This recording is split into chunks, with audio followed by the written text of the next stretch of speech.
Olá pessoal, eu sou o professor Michel, editor do site História Digital, e neste vídeo nós vamos fazer a recapitulação e a resolução de algumas questões acerca do pensamento iluminista.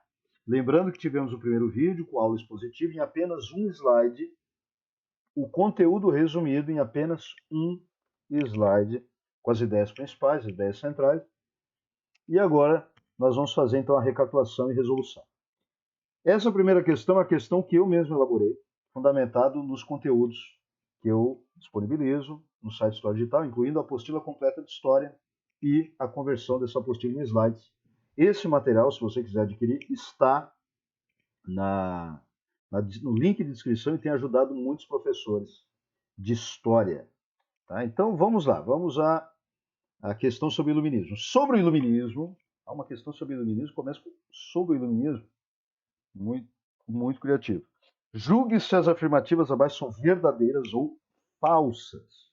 Então a primeira questão, e aqui eu já estou com o meu ponteiro de marcação, show de bola.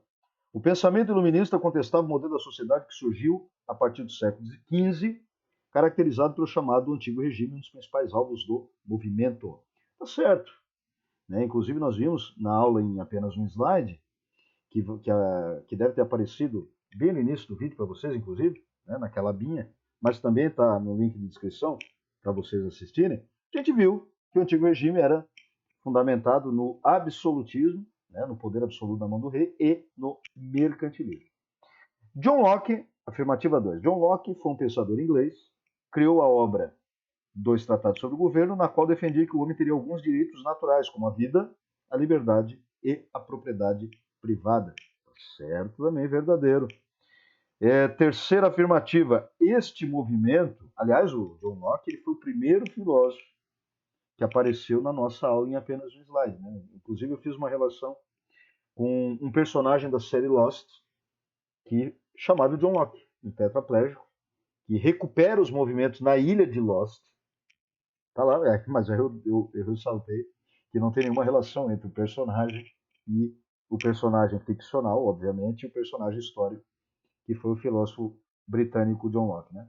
Mas vamos lá. Este movimento teve grande impacto filosófico e intelectual, porém não conseguiu, aqui tem que arrumar, né? Não conseguiu promover grandes mudanças políticas. Eu vou até botar aqui, porque conseguiu, né? Apesar que tem que arrumar o termo conseguiu aqui. Pois foi mais especulativo, não, né?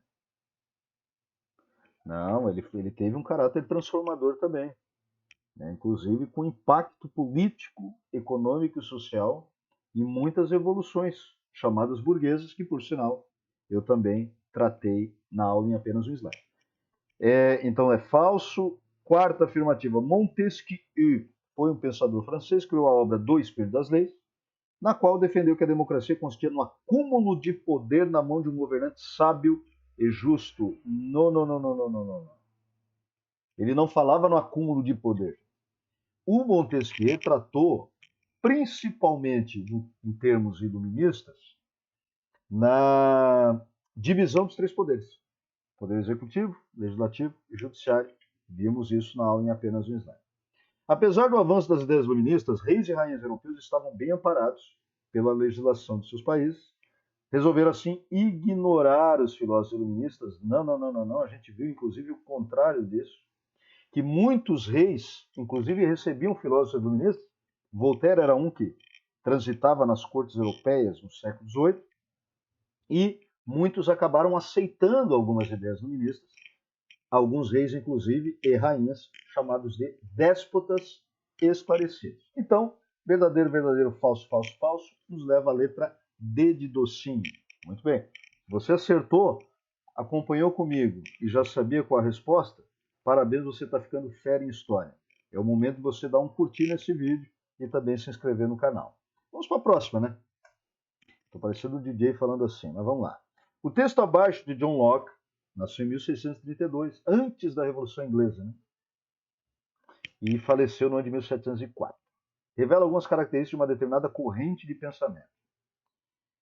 Bom, se o homem no estado da natureza é tão livre conforme dissemos, se é senhor absoluto da sua própria pessoa e posses, igual ao maior e a ninguém sujeito, por que abrirá ele mão dessa liberdade? Por que abandonará o seu império e sujeitar-se-á, olha a mesma coisa, ao domínio e controle de qualquer outro poder? Bom, aqui a gente já vê, de certa maneira, o que falamos na aula em apenas um slide, que é justamente a proteção dos direitos naturais. Direito à vida, à liberdade, ao corpo, à propriedade privada e assim vai. Ao que é óbvio responder que, embora no estado de natureza tenha tal direito, a utilização do mesmo é muito incerta e está constantemente exposto à invasão de terceiros. Por isso, a não violação desses direitos. Esses direitos deveriam ser preservados. E quem deveria ajudar a preservar os direitos naturais de cada um dos indivíduos era o governante, seja rei ou presidente. Sendo todos senhores, tanto quanto ele, todo homem igual a ele e, na maior parte, poucos observadores da equidade da justiça, o prover da propriedade que possui nesse Estado é muito inseguro e muito arriscado.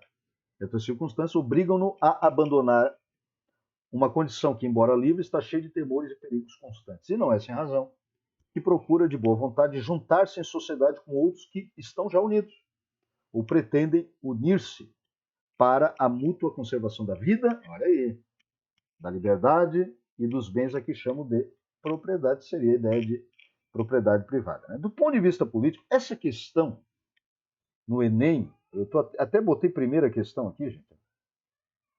Não gostei. Não. Borrachinha. Oh. Essa primeira questão aqui,